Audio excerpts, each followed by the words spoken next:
Hi everyone, today we're going to be talking about simple machines, which are tools that you use every day to make your life easier. Simple machine number one is a wheel and axle. The axle is the long rod that goes through the wheel, and this allows the wheel to turn. This is a simple machine that you use all the time. They're in cars, anything that rolls, skateboards, and you also built one, a lot of you, on your pasta car, where you had an axle made out of spaghetti and then a wheel made out of wheel pasta. Gears are also a type of wheel and axle that work together to do things like move clocks. Simple machine number two is a pulley. Pulleys are just forms of wheels and axles with a groove around the outside for something like a rope, a chain, or a belt to go around that groove and do the work. Pulleys are used all the time to lift heavy objects because they lighten the load on the person who's doing the work. Some common places where you would see a pulley are on the top of a flagpole. That's what you use all the time if you're on flag duty. Also on cranes, there are a lot of pulleys. The more pulleys you have, the less work the person has to do, and so sometimes you'll see complex pulley systems like these where there are many that are hooked together. Simple machine number three is an inclined plane.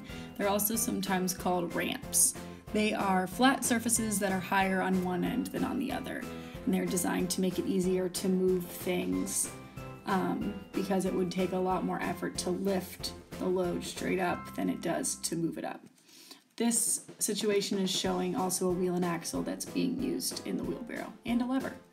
Common places where you would find inclined planes are stairs, as well as ramps for people who have a handicap, such as this. Okay, number four is a wedge. A wedge is two inclined planes that are joined back to back. So when you look at this wedge here, this is one inclined plane and this is the other. And they've been pushed together to make a triangle.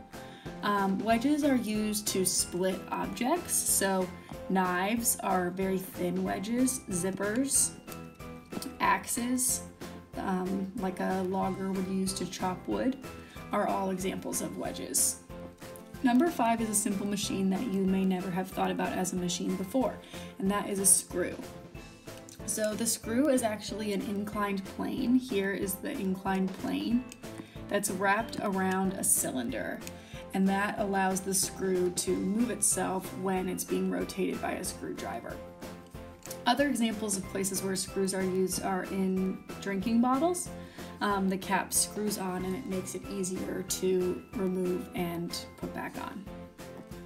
Okay, now we're going to talk about levers, and there are three different types: class 1, class 2, and class 3. The first thing you need to know is what a fulcrum is. And the fulcrum is the place on the lever where it pivots. It's the place where the lever is resting. So in a class 1 lever, the fulcrum is in the middle of the lever. The load, or whatever you're trying to move, is at one end, and the effort or the force is at the other. So you could think about a seesaw, and that would be a great example of a class 1 lever. Some other examples are down below. Scissors are two different levers that are working in unison with each other. A paint opener is an example of a class 1 lever, and so is a crowbar.